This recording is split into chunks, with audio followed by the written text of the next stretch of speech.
Artėja ta saldžioji dalis.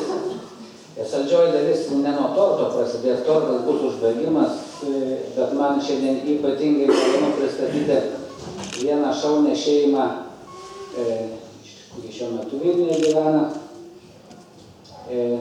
Jie mums su savo šeimos muzikavimu padės įeiti į tą šeimos šventimą ir kartu atsakyti į klausimą, ką reiškia būti šeima. Man yra labai malonu pristatyti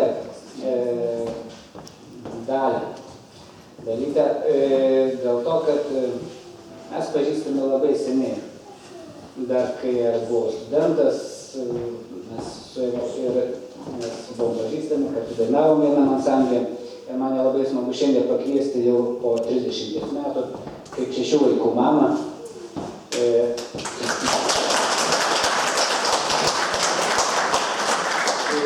Vyrą Rima ir Kris Ąžuolas. 3 vyriausių sūnų šiandien nebus, jie studentai šiuo metu yra. Vėlgi, gal negaliu neapibūdindama šiek tiek, kiek aš žinau, jie daugiau gal patys apie save papasakos, bet jie yra etnomuzikologija, mokslo daktarė, Rimas yra matematikas, taip pat dėstytojauja Mykolo Romerio universitete dabar.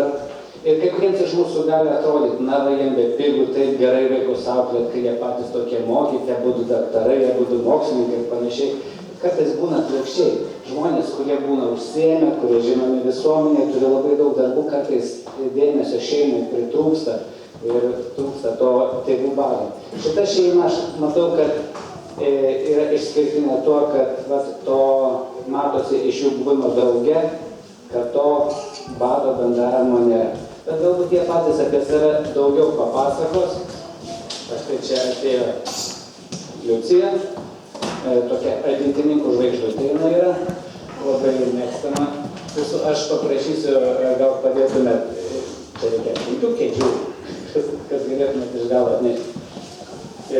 Yra pati jauniausia, tai yra Elvė.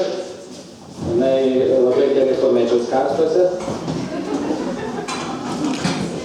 Mama sakė, kai vyko vieną kartą prie daugiabučio į medį, niekaip negalėjo jos iškrapštyti iš tenai. Tada dalykas sako, žinai, Elvė, tada aš einu į parduotuvę viena.